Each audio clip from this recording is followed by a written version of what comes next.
Subhanallah. Ini mic. Lepas tu MC ada. Mula dulu.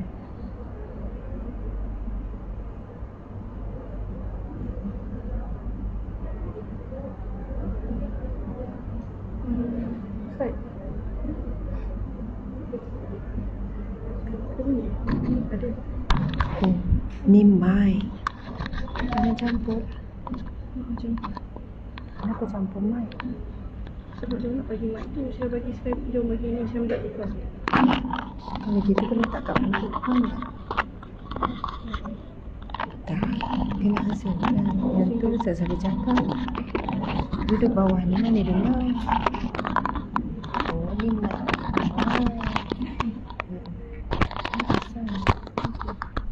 Kan macam tu. Subhanallah, subhanallah. Ni saya terus mula ke? Ada buka majlis, saya terus mula. Ni saya terus mula ke ni? Oh, okey, okey.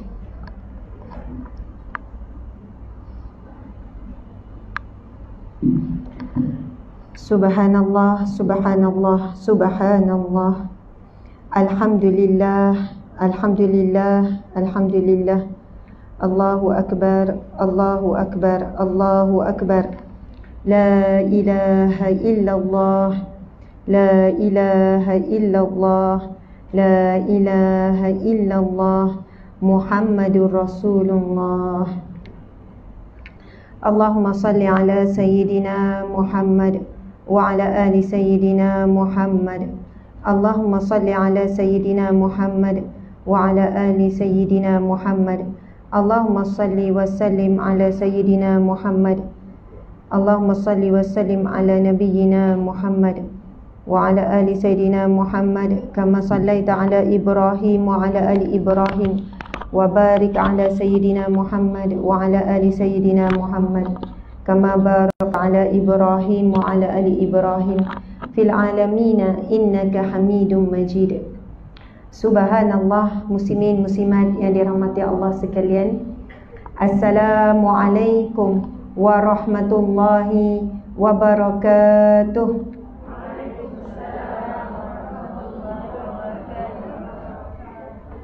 Alhamdulillah, macam puasa belaka. Alhamdulillah.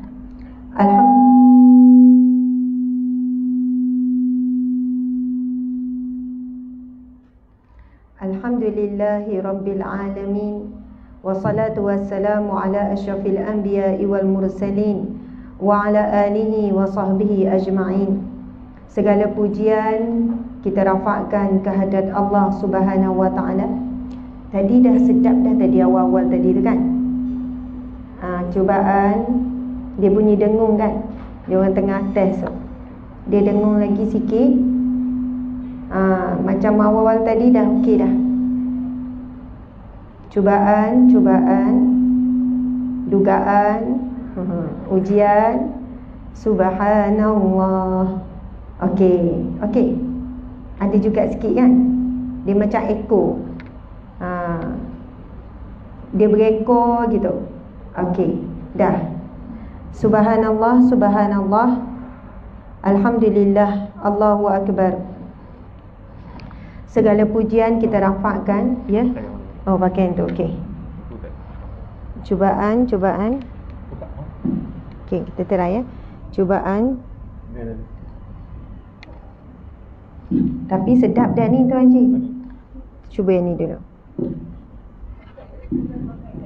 Tak, saya tak selesa pakai. Oh, yang tu. Subhanallah. Kalau bawah suara tu tak jelas. Tak keluar. Saya pula memang tak nak tekan suara bulan Ramadan ni. Cubaan. Subhanallah.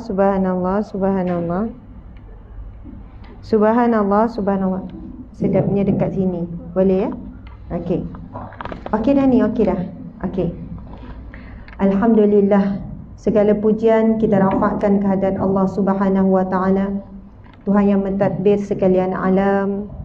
Allah yang maha pengasih, yang maha penyayang, yang maha pemurah, yang telah mengumpulkan kita pada petang 12 Ramadan di rumahnya pada hari ini, sama ada bertempat di sini ataupun di alam maya. Masya Allah.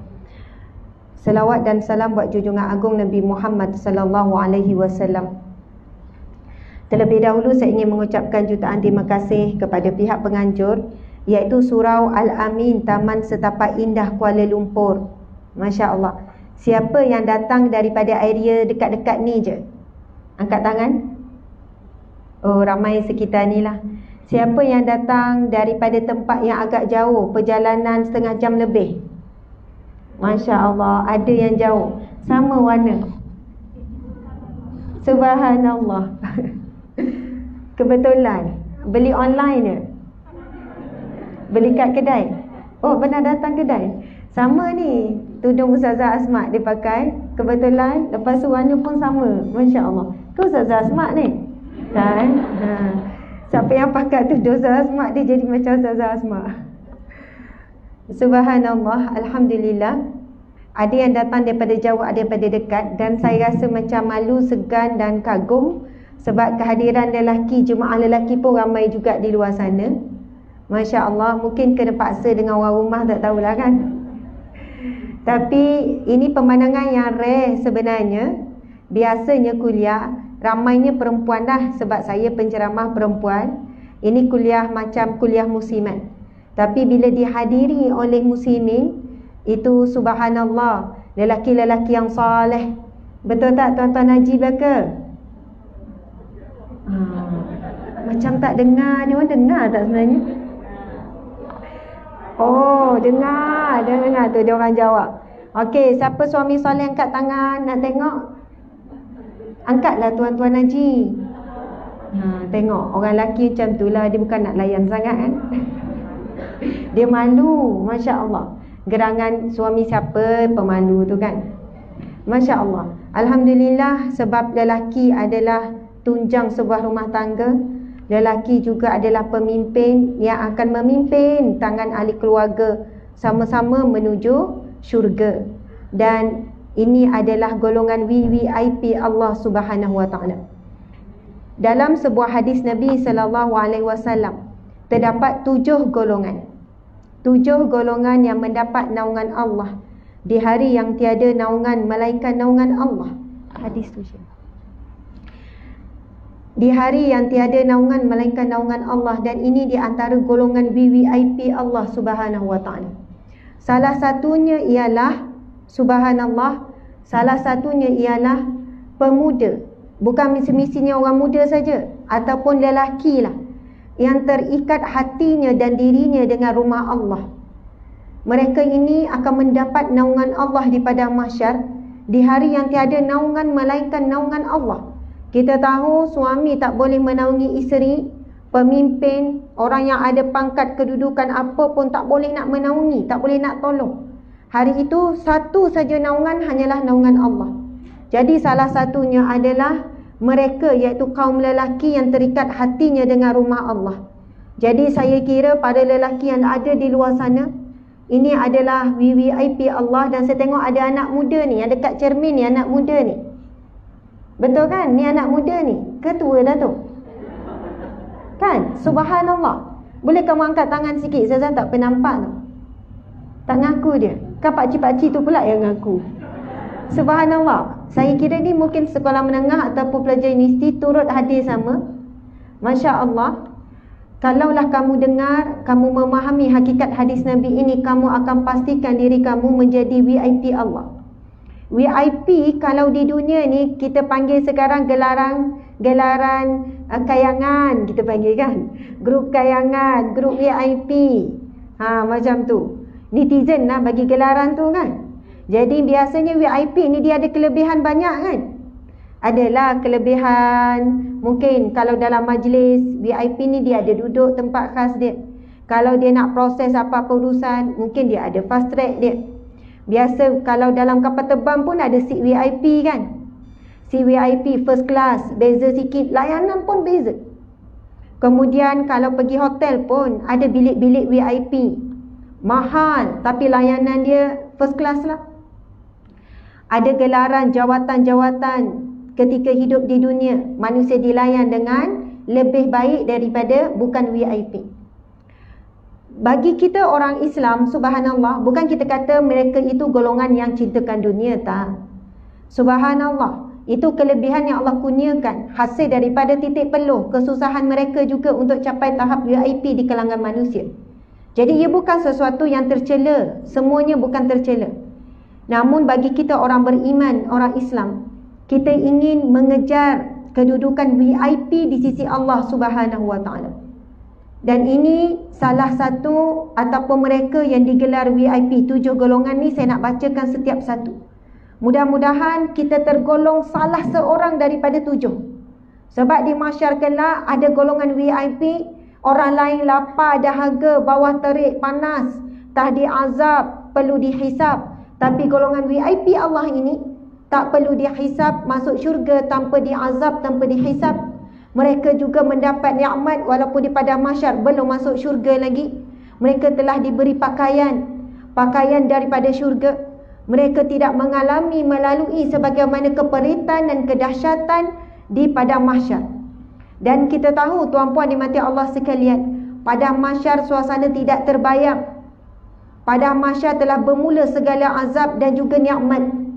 Padang mahsyar, hisab seseorang manusia disebut dalam hadis Nabi paling sekejap. Siapa yang perlu masuk barisan perlu dihisab, tempoh paling sekejap hisab adalah dalam 50,000 tahun. Sangat lama. Tempoh hisab kita sangat lama, sangat detail. Setiap satu akan dihisab, dikira oleh Allah Subhanahu wa taala. Allahu akbar. Muslimin muslimat yang mati Allah sekalian, alhamdulillah saya belum sebut lagi lah tu, nanti kita baca hadis ni. Saya nak ucap juga, sebenarnya baru sebut tajuk kita ialah insan VIP di sisi Allah Subhanahu wa taala. Saya nak ucapkan jutaan terima kasih kepada Datuk Pengerusi. Mungkin Datuk Pengerusi adalah pengerusi surau ni. Subhanallah, kemudian ini datinnya ya. Sebab jalan sama-sama tadi. Terima kasih kepada datinnya, sama-sama mengiringi tadi dan juga menyambut. Sudah tentu menjadi tulang belakang utama perjuangan suami. Subhanallah, alhamdulillah. Satunya kepada semua AJK, para jemaah yang hadir. Mungkin ini ketua muslimat ya. Tu yang duduk depan tu kan. Jangan main-main, ada ketua muslimat. Lepas tu saya hormati semua yang hadir, tuan-tuan haji, mungkin ada ustaz, ada ustazah di hadapan saya, orang yang lebih alim daripada saya, lebih soleh. Subhanallah. Saya datang kerana amanah dijemput dan amanah daripada Allah Subhanahu wa taala untuk menyampaikan ilmu, dan saya juga dalam proses untuk beramal dengan ilmu, menambahkan amal soleh dan sebagainya. Dan yang saya muliakan juga encik suami tercinta, ada tu kat luar, tolong jaga ya. Okey, tu dah berpunya tu. Okey, subhanallah, encik suami tercinta ada tu di luar, dan juga anak-anak ada juga dibawa bersama sebab kami tak boleh tinggal. Kita ada semualah kebenaran polis tu. Sebab kami tak boleh tinggal anak-anak tu di rumah, tak ada penjaga. Jadi kadang-kadang kita ada orang yang kita minta, kita upah suruh jaga di rumah, kadang-kadang kita kena bawa. 5 orang yang kami bawa, yang kecil 2 orang tu tinggal rumah pengasuh dia. Yang besar-besar tu tak boleh nak tinggal rumah pengasuh. Kemudian subhanallah, ada AJK staff datang, ada beberapa orang. Dan depan saya ada kakak ipar, ni anak saudara ni. Dua depan ni, comel ni, anak saudara juga. Mana tadi? Subhanallah, Masyitah. Mereka panggil Maktam. Pak Tam ada kat luar. Ini sebelah suami saya lah. Itu kakak ipar, sebelah suami. Masya Allah. Datang 3. Subhanallah, itu pemandu, driver kan. Jiran, subhanallah. Alhamdulillah, jadi ada keluarga di sini dan anda semua juga keluarga besar saya. Apa khabar semua? Alhamdulillah, Masya Allah. Walaupun pakai mask, senyum ya. Sebab tetap nampak senyuman tu. Yang paling utama Allah nampak kita senyum kan. Mata tu jadi sepet kan bila senyum. Dia tak boleh buat sepet saja-saja. Kalau tak senyum, dia sepet tu tak natural. Bila kita senyum tu, Masya Allah, nampak. Walaupun dalam keadaan memakai mask. Subhanallah. Baiklah, pagi-pagi, tak boleh pagi-pagi. Sahur-sahur, waktu sahur makan roti bakar. Apa khabar? Berbuka, makan nasi, lauk udang galah. Alhamdulillah. Boleh ya jawab pantun? Siapa ataupun moreh? Makan budu pula. Moreh makan nasi cicah budu. I love you. Macam tu lah lebih kurang. Tu je pun saya reti ulang yang sama. Mungkin ada orang dah boleh hafal tak? Alhamdulillah, terima kasih ya kepada Surau Al-Amin, Taman Setapak Indah Kuala Lumpur. Alhamdulillah, tajuk kita adalah WWIP, insan WWIP di sisi Allah. Jadi saya nak sebutkan dahulu, Masya Allah, 7 golongan yang akan mendapat naungan Allah di mahsyar. Orang lain, insan-insan yang lain yang tidak dapat naungan Allah selain daripada ini, na'udzubillah, mungkin dalam situasi yang sangat dahsyat. Kita tahu antara gambaran penghuni pada mahsyar, peluh sampai siku, sampai buku lali, sampai pinggang, sampai ni ada yang berenang dalam peluh. Sebab apa? Ada sesetengahnya matahari memang tak wujud ketika itu, tapi ibarat matahari itu sejengkal. Kepanasan di padang mahsyar itu ibarat matahari sejengkal. Kita sekarang, matahari dengan kita berjuta-juta kilometer. Jauhnya jarak matahari dengan kita, juta-juta kilometer. Dan jika matahari sekarang didekatkan Allah, hanya satu titik ataupun sikit je dekat, maka kehidupan di bumi ini akan hancur. Jika matahari ini dijauhkan sedikit daripada bumi, maka kehidupan di dunia ini akan beku. Maksudnya kesejukan, kita pun mati sejuk. Nak sebutnya betapa tepatnya Allah menyusun alam semesta ini, tidak ada tersilap sedikit pun. Matahari itu tepat je duduk elok je dengan kita, walaupun kita sentiasa berpusing, bergerak dan sebagainya. Dan bayangkan di padang mahsyar kelak ada suasana yang mana ibarat matahari sejengkal dengan kepala, otak pun menggelegak, kepanasan, berpeluh dan sebagainya. Ia tergantung kepada amal soleh masing-masing ketika di dunia. Namun ada golongan VIP Allah Subhanahu Wa Taala tidak terkena semua bentuk sesaan, tidak terkena. Okey, saya bacakan hadis Nabi sallallahu alaihi wasallam, hadis yang sahih riwayat Abu Hurairah. Nabi sallallahu alaihi wasallam bersabda, qala Rasulullah sallallahu alaihi wasallam, sab'atun yuzilluhumullahu fi zillati yawma la zilla illa zilluh. Al-imamul adil, wa syabun nasha'a fi ibadati rabbih, wa rajulun qalbuhu mu'allaqun fil masajid, wa rajulani tahaba fillah ijtama'a alaihi wa tafarraqa alaihi, wa rajulun talabathu imra'atun zatu mansib wa jamalin faqala inni akhafu Allah, wa rajulun tasaddaqa akhfa hatta la ta'lam shimaluhu ma tunfiqu yaminuh, wa rajulun zakarallaha khaliyan fafadat aynahu. Sahihul Bukhari, hadis sahih riwayat Bukhari. Saya bacakan matan supaya kita sama-sama dapat rahmat daripada membaca hadis Nabi. Dan saya tengok semua diam ni elok diam Masya Allah. Diam ngantuk ke diam khusyuk ni? Subhanallah. Mencabar ni, kalau kat rumah ni agak-agak buat apa sekarang ni? Baring, golek-golek, lepas tu lolap kan? Dia antara dua waktu lah kalau duduk di rumah. Lepas subuh, selepas tadarus memang ngantuk lah. Ya Allah. Bulan Ramadan sebab kita tak bekerja, nak masak, nak sarapan apa kan. Lepas tu lepas zuhur, Masya Allah. Dan memang antara waktu yang berkualiti tidur adalah waktu sebelum zuhur dan juga selepas zuhur, sebelum asar. Siapa yang tak sempat qailul lahu, kan kadang bahasa kita panggil qailul lah. Sebenarnya sebutan dia qailul lah, tu betul lah. Qailun maksudnya sedikit, lahu daripadanya. Yang salah kalau siapa sebut qailullah, itu salah. Kalau sebut qailullah, maksud dia sedikit Allah. Qailun, qalilun, sikit. Sebenarnya ejaan dia qailun lahu, laha. Hu tu kembali kepada waktu siang tu.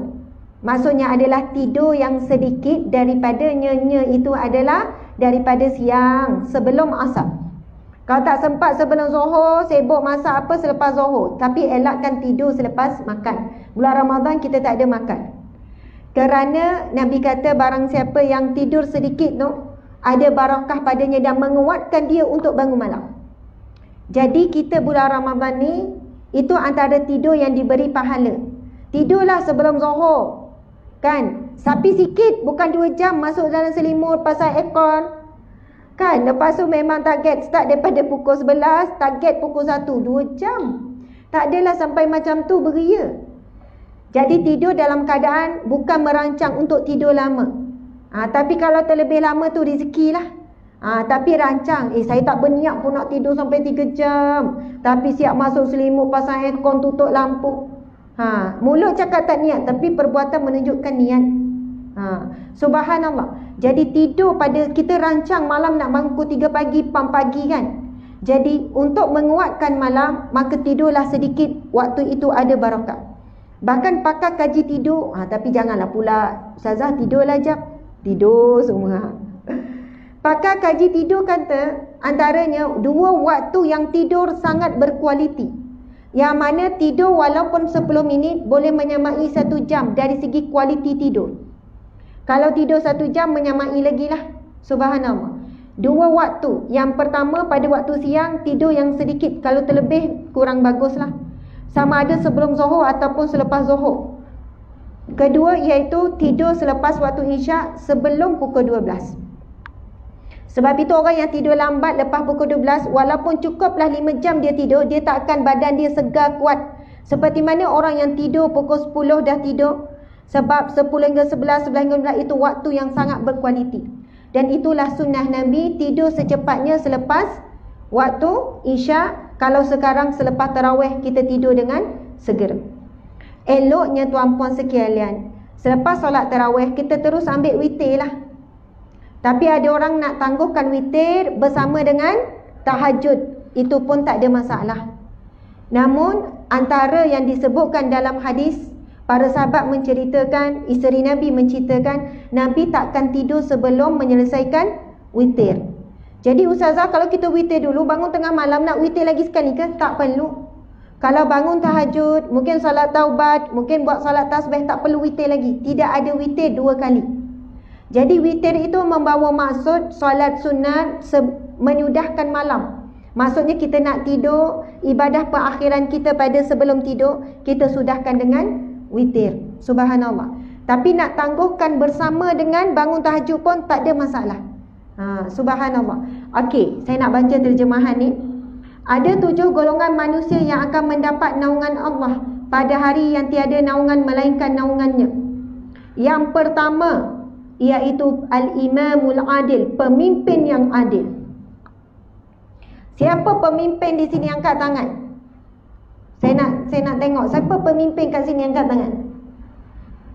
Tunduk belaka. Hajar tak nak ngaku pula. Tadi ngaku ketua muslimat. Hajar pemimpin. Datin pemimpin tak? Teragak-agak nak ni. Oh, ni penasihat. Pemimpin juga. Tiba-tiba nak kongsi jawatan kan. Puan pemimpin tak?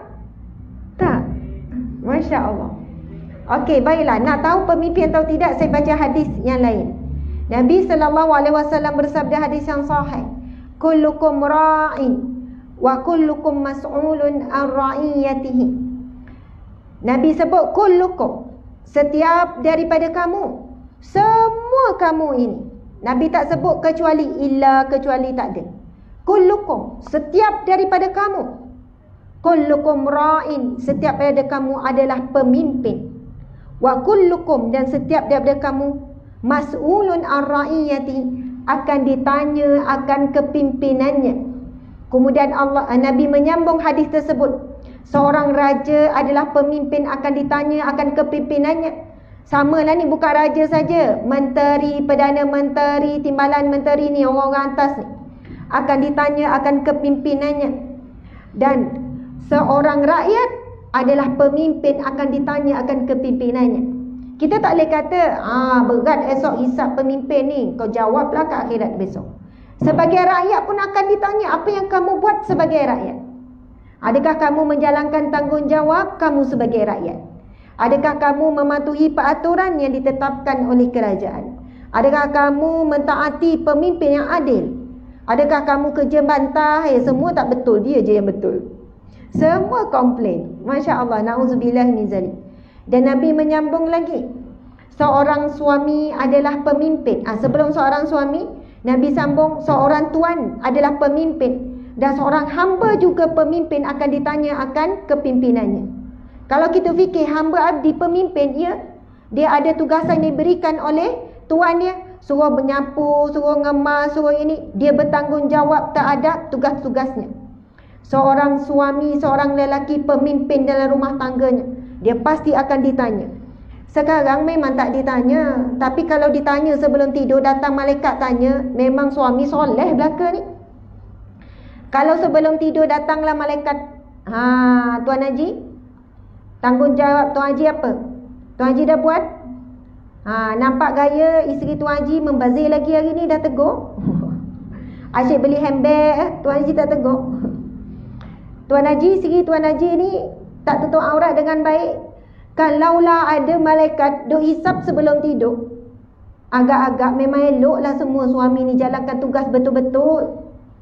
Betul-betul lah jalankan tugas. Kan, nasihat, pujuk isteri ni supaya tutup aurat dengan baik. Nasihat, pujuk isteri ni. Buat kerja rumah sama-sama. Sebab itu tanggungjawab suami antaranya. Subhanallah. Tapi sebab kita tak dihisap, kita tak akan ditanya, belum ditanya.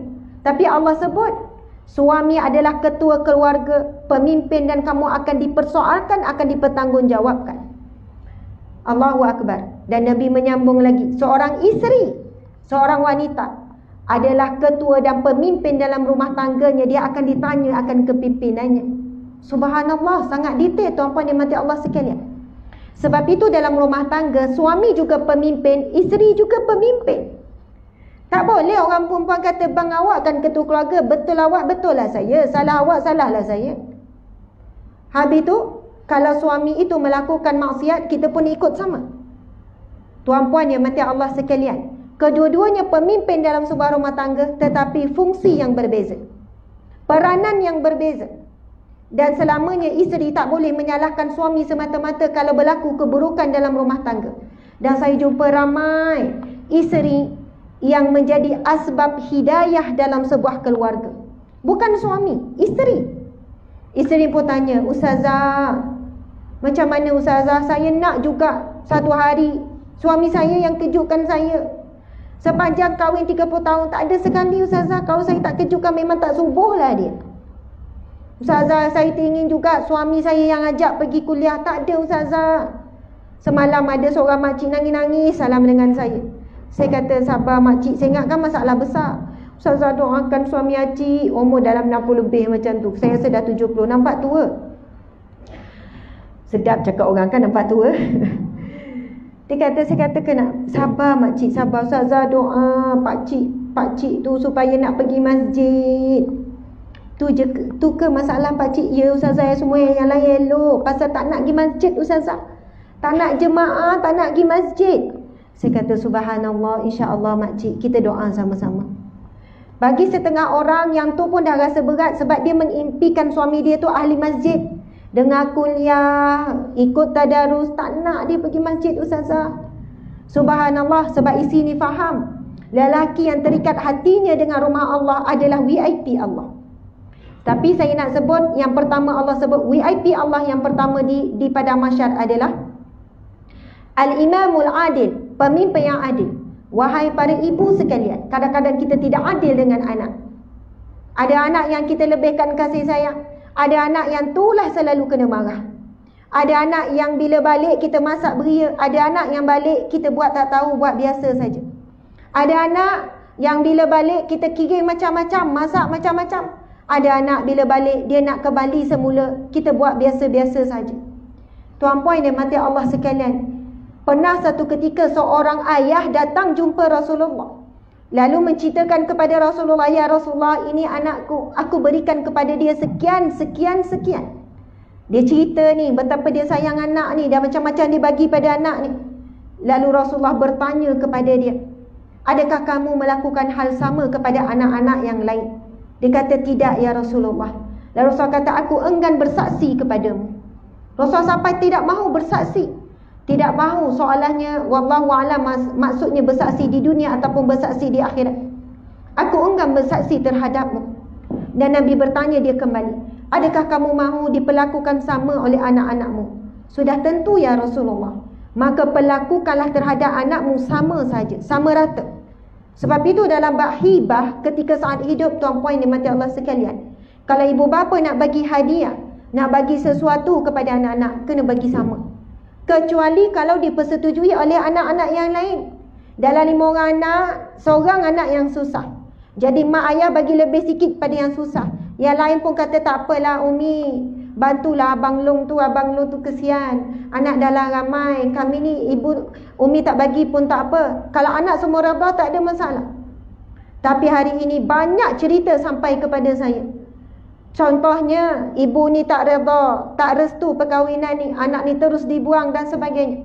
Wahai ibu ayah sekalian, ini kisah benar. Saya pergi ziarah anak 8 orang. Kat rumah tak ada apa-apa boleh dimakan. Rumah pun kosong.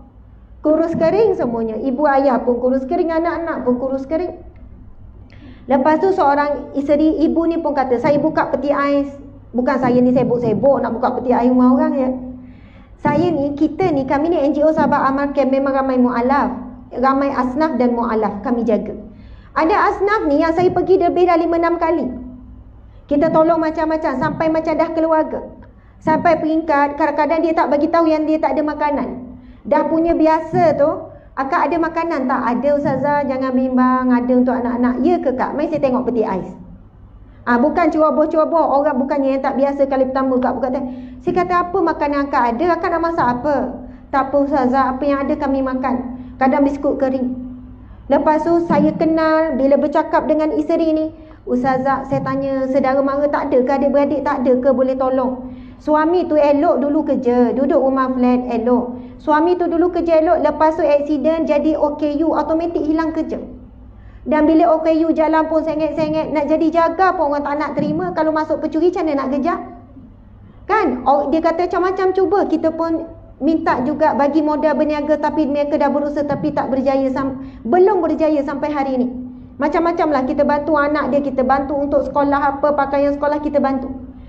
Tapi bila yang saya sedih tu, tuan-puan yang dimati Allah sekian, bila tanya, dia kata, Ustazah, isi saya ni anak orang kaya. Dia pun sebutlah anak orang kaya mana. Saya kata, ya Allah, anak orang kaya tu. Ya Ustazah, anak orang kaya Ustazah. Tapi dibuang keluarga sebab nikah dengan saya. Dan kami diuji. Mungkinlah asbab menyakiti hati ibu ayahnya dan sebagainya. Dan memang ibu ayah tak pernah tolong, tak pernah tengok anak-anak ni, tak pernah tengok cucu-cucu ni. Dibuang terus, rumah pun tak jauh. Pernah isi saya pergi minta tolong dengan mak ayah tak nak tolong. Adik-beradik pun sama. Itulah ujian dalam hidup kami, mungkin asbab itulah. Dan saya pernah jumpa seorang ibu ni kata, Ustazah, saya memang seorang anak tu saya tak redha. Sekarang dia hidup payah. Selagi dia tak minta maaf dengan saya tak akan redha dengan dia. Dia nyakitkan hati saya dulu. Saya kata, ibu, wahai emak, sekarang hidup berasingan di dunia, sudah tentu hati makcik pun rasa sedih. Bayangkan kalau berasingan di akhirat kelak. Kalau ibu boleh masuk syurga sebab sabar ibu terhadap anak, ibu sanggup ke membayangkan anak itu di dalam neraka? Habis tu Ustazah, dia tak nak minta maaf.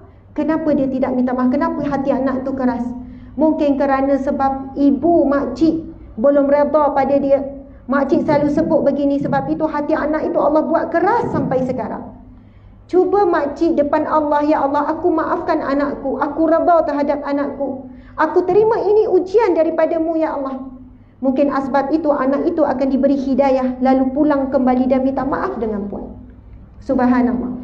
Saya nak sebut tuan-puan dimati Allah sekalian, nak jadi ibu yang adil, ayah yang adil, isteri yang adil, suami yang adil bukan mudah. Contoh lain, saya bagi anak saya bergaduh kan. Saya ada anak 7 orang kecil-kecil, yang lelaki selalu bergaduh. Kalau saya nak mudah, time dia bergaduh, saya terus je pukul ataupun marah yang besar tanpa diadili. Dengar adik nangis tu, kenapa adik nangis tu? Kenapa buat? Pergi cubit yang abang. Tak boleh mengalah ke? Sebab apa? Malas nak mengadili. Tapi bila kita tahu kita kena menjadi imam yang adil, pemimpin yang adil, panggil dua-dua. Tanya betul-betul. Ceritanya apa? Kenapa nangis ni adik ni? Bukan asal adik nangis je, abang kakak yang kena salah. Lepas tu dengar penjelasan. Rupanya memang salah bermula daripada adik. Lepas tu adik ni sekian-sekian buat. Kemudian abang pun balas sekian-sekian. Jadi di situ kita kena berlaku adil. Yang salah tetap salah, perlu diberi teguran. Sebab kalau kita membiasakan malah nak menghakimi, malah nak dengar. Nak selesai mudah. Dah, Umi tak nak dengar bergaduh. Mai sini duduk, rotan. Dua-dua kena rotan. Sebab apa? Tak nak panjang cerita. Akhirnya mereka kata, buat salah pun kena, tak buat salah pun kena. Baik buat. Kadang-kadang diberi pengajaran, anak ni faham apa? Yang kecil. Selamanya aku takkan kena. Yang kena adalah abang, kakak. Jadi lama-lama yang kakak abang akan benci adik. Kau kan apa-apa, mak memang takkan pukul kau. Sampai besar dia boleh jadi dendam. Tuan-puan sekalian, kadang-kadang hasad, dengki, dendam di kalangan anak-anak berlaku disebabkan ibu ayah tak berlaku adil. Sampai dah besar. Yang abang ni boleh cakap, kau kan anak kesayangan mak. Kau gila minta tolong dengan mak. Walaupun dah besar, dah berkeluarga, dendam tu tetap ada. Sebab apa? Dia disuburkan oleh sikap ibu bapa yang tak berlaku adil, malas nak uruskan dan sebagainya. Jadi tuan-puan di mata Allah sekalian, pemimpin yang adil ni bukan semestinya menteri, Perdana Menteri saja. Bukannya JKK, MPK, ketua muslimat saja dan sebagainya, pengerusi masjid, tak. Kita semua adalah pemimpin. Sekurang-kurangnya kita memimpin diri kita sendiri dan kita akan ditanya. Jadi berlaku adillah dengan diri kita sendiri. Subhanallah. Golongan yang kedua VIP Allah di mahsyar kelak, iaitu seseorang pemuda yang menyibukkan dirinya dengan ibadah kepada Allah Subhanahu wa taala. Ni nampak ni golongan pemuda ni. Yang petua pun ramai ni. Janganlah fikir dah orang tua ustazah, insya-Allah termasuk. Golongan pemuda atau pemudi bukan lelaki saja. Maksudnya terutamanya orang muda dan mati muda. Tetapi dia adalah orang yang sibuk beribadah kepada Allah. Bukan bermaksud dia tak pergi kerja. Kenapa tak pergi kerja ni? Saya nak berhenti kerja, nak jadi pemuda yang sibuk beribadah. Jangan salah faham begitu pula. Sebab bekerja juga adalah satu ibadah di dalam Islam. Itu yang kedua. Yang ketiga, ini sahabat-sahabat yang hadir live lebih kurang dalam 4,000 orang. Masya Allah. Yang campur ini hampir 3,000 ni saya tak nampak berapa. Lebih kurang dalam 3,500, 1,600 macam tu. Lebih kurang lah ya Syirah. Okey, subhanallah. Jadi yang hadir di online pun sama. Tengah-tengah hari tak tidur juga ya kat rumah. Terima kasih ya yang hadir secara online. Masya Allah. Boleh tuliskan nota yang kita sebut 7 golongan VIP Allah ni. Okey, golongan yang ketiga, iaitu seorang yang hatinya selalu terikat dengan masjid. Masya Allah. Kita tahu musim Covid, masjid ditutup, tetapi hatinya tetap rindu. Walaupun dia tak sampai ke masjid, dia tetap rindu. Maka subhanallah, mudah-mudahan dia tergolong di kalangan mereka yang terikat hatinya dengan masjid. Bukannya lelaki saja, bahkan perempuan yang suka datang masjid. Ini pun jadi isu juga. Ustazah, perempuan mana lebih afdal? Solatnya di masjid ataupun di rumah? Okey, mana lebih afdal muslimat? Rumah ke di masjid? Habis tu kenapa ada ruang solat untuk muslimat? Tutuplah semua muslimat solat masjid dan solat kat rumah. Nak datang majlis ilmu. Masya Allah. Saya nak tanya, di zaman Rasulullah, wanita di zaman Rasulullah solat tak di masjid? Ada tak solat di masjid? Di surau? Ada. Subhanallah. Di zaman Rasulullah juga ada bahagian untuk wanita. Saya nak jelaskan isu ni. Dan tahun ni tak jadi isu sangat, sebab kita tahu masjid sangat terhad. Subhanallah. Tahun-tahun lepas selalulah bergaduh. Ada seorang makcik tu datang, dah umur 60 lebih, ustazah, makcik sedih sangat tahun ni. Kenapa makcik? Ni cerita sebelum Covid lah. Sebelum ni kalau tarawih mesti jemaah di masjid. Tahun ni makcik tarawih seorang-seorang kat rumah. Dah lah tak ada siapa kat rumah. Suami acik pergi tarawih kat masjid, acik tinggal kat rumah. Kenapa lah acik? Ni cakap Nogori ya. Saya orang Terengganu tapi duduk Nogori. Yang datang mengadu ramai orang Nogori lah. Jadi kenapa lah acik tak ikut suami? Hari tu ustaz tu kata lebih afdal kalau acik datang masjid tak dapat pahala pun jemaah. Perempuan afdal kat rumah. Jadi acik semayanglah kat rumah seorang-seorang. Tak rasa ustazah tarawih seorang-seorang. Kan? Sunyi pula tu. Subhanallah. Muslimin muslimat dimati Allah sekalian, boleh tengok dalam fatwa Jawatankuasa Fatwa Jabatan Mufti Wilayah Persekutuan ada bahas detail berkenaan dengan ni. Bahkan ulama mutaakhirin, antaranya Dr. Yusuf Al-Qadawi, ramai lagi lah ulama-ulama sekian, mereka mengatakan bagi seorang wanita yang tidak ada fitnah lagi baginya, umur dah 60 lebih, 70 lebih, tak ada kok imam kalau nampak sampai lupa Fatihah, contohlah.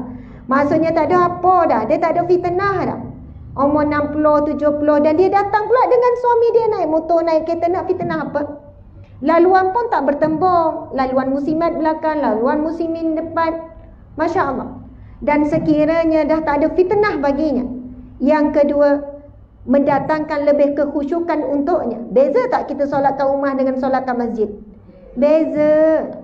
Duduk kat rumah tu kan semua benda nampak, kan? Nampaklah, sampah, habuk pun nampak, rambut pun nampak. Tengah semayang tu kau orang perempuan kalau main dalam bilik mungkinlah kan kita tak nampak semua tu. Sebab itu subhanallah, elok kalau kita semayang kat rumah, tempat paling sunyi, tempat paling tersembunyi, supaya kita ni tak terganggu dengan suasana rumah. Kita dah umur sekian-sekian, tak ada komitmen dengan anak, tak ada komitmen dengan apa, datang masjid, dalam perjalanan tu hadis Nabi kata setiap langkah menuju ke rumah Allah dicatat apa? Pahala sedekah, digugurkan dosa, dinaikkan darjat. On the way, belum sampai masjid lagi. Sebab itu besarnya nilai orang yang datang masjid dalam perjalanan itu, digugurkan dosa, dinaikkan darjat, subhanallah, dan dicatat sebagai pahala sedekah. Bila masuk pula dalam masjid, Nabi SAW bersabda, orang yang berdiam di masjid, orang yang duduk di majlis ilmu di dalam masjid, Masya Allah, sama ada tunggu waktu antara maghrib dan isyak, dia duduklah, dia pilih tiang. Ni kan ada tiang, kadang tiang ada nama ni, kadang tu dah ada tuan dia dah. Dinding pun kadang ada tuan. Memang dia pakcik tu kat tiang tu lah, dekat dinding tu lah. Bila dia nak pergi je orang kena lalu tepi. Subhanallah, walaupun duduk tapi niat iktikaf, Nabi kata akan didoakan oleh para malaikat. 3 doa malaikat mendoakan orang yang berada di rumah Allah. Allahumma ufillahu warhamhu wa tub alaihi. Ya Allah, ampunilah dia, rahmatilah dia, terimalah taubatnya. Masya Allah. Sebab itu tuan-puan yang mata Allah sekalian, dulu kalau saya ada orang lelaki ngadu masalah rumah tangga dengan saya, memang ramai orang lelaki datang mengadu. Sebab apa? Bukan cari kat rumah. Saya dulu kerja perundingan rumah tangga, kaunselor. Memang duduk situ orang datang untuk ngadu masalah. Suami ni datang ngadu masalah dengan isteri, masalah dengan anak, masalah dengan rezeki, masalah macam-macam. Banyak yang saya cadangkan kepada lelaki, encik, saya tahu masalah encik memang berat, isteri encik memang bermasalah, encik ada masalah sekian-sekian. Saya tak tahu macam mana nak tolong encik, tapi saya akan panggil 2 minggu lagi, ikut tarikh temu janji, encik datang bawa isteri. Biasa macam itulah, kita dengar, kita bagi cadangan. Tapi satu perkara yang saya minta encik buat, dan insyaAllah kalau encik buat, masalah encik semua akan selesai. Macam confident je kan, macam confirm je. Tapi saya buat ayat-ayat yang nak suruh dia yakin. Saya kata, encik mulai hari ni, kalau encik nak ubah hidup, naklah ustazah. Encik nak bahagia, naklah. Encik nak murah rezeki, naklah. Masalah encik ni di sisi Allah ringan, mudah, simple. Tapi encik kena buat satu perkara ni. Saya minta encik pergi solat berjemaah di masjid. Apa kaitan ustazah dengan solat jemaah dengan masalah saya? Ni masalah isteri saya. Ustazah panggil isteri saya nasihat. Encik, saya tahu masalah isteri, tapi hakikat Allah sedang menguji kita. Dan saya bacakanlah hadis Nabi berkenaan keutamaan solat di masjid, solat berjemaah, banyak sangat kelebihannya. Sampai Nabi pernah bersabda, tuan-puan di mata Allah sekalian, sekiranya kalian tahu betapa besarnya solat berjemaah di masjid, maghrib, isyak dan subuh, solat berjemaah di masjid, isyak dan subuh, nescaya kamu akan mendatangi rumah Allah dalam keadaan merangkak. Nabi kata, kalau kamu tahu besarnya pahala, besarnya ganjaran, besarnya rahmat, besarnya barakah solat berjemaah di masjid, kamu akan mendatangi masjid walaupun terpaksa merangkak. Maksud terpaksa merangkak tu sakit, teruk, tak nak berjalan, merangkak pun pergi juga. Nabi sambung lagi hadis tu, Nabi kata, sehingga kan kamu akan terpaksa mencabut undi. Sehingga kamu terpaksa cabut undi. Maksudnya Contoh kita ni, saya nak tanya, kalau seluruh qaryah ni datang masjid, muat tak surau ni? Semua qaryah, ahli qaryah umat Islam nak masuk, nak solat berjemaah, muat tak? Tak muat. Bayangkan kalau Datuk pengerusi kita buat pengumuman, siapa yang solat subuh berjemaah di surau Al-Amin akan diberikan RM100 setiap subuh. Agak-agak penuh tak? Bergaduh tak? Terpaksa cabut undi tak? Terpaksa. Bahkan tiba-tiba dari Seremban pun datang. Betul. Kalau betul lah Datuk Pengurusi buat pengumuman macam tu. Tapi Nabi kata, seandainya kamu tahu nilai solat berjemaah di rumah Allah, kamu akan datang dalam keadaan merangkak. Tapi benda tu alam gaib, tak nampak nilai tu besar mana. Apa yang berlaku dalam perjalanan, kalaulah kita nampak dosa berguguran tu, ui banyaknya dosa gugur, ui. Takkan mesti kita nak hari-hari tempuh perjalanan datang masjid sebab nampak gugur. Kalaulah dosa kita, tuan-puan dan mati Allah sekalian, Allah letak titik hitam tu bukan pada hati, pada muka. Agak-agak penuh tak titik hitam kat muka masing-masing? Mesti penuh sampai tak ada ruang, sampai berkerak, sampai tebal. Dosa sekali ngumpat, maaf. Padahal dosa ngumpat berapa banyak dah.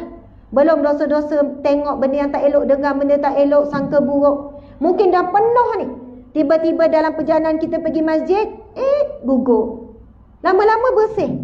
Sudah tentu kita akan menjadi seorang yang mencintai sangat masjid. Sebab itu Nabi kata, seandainya kamu tahu nilai solat berjemaah di masjid, kamu akan datang walaupun merangkak.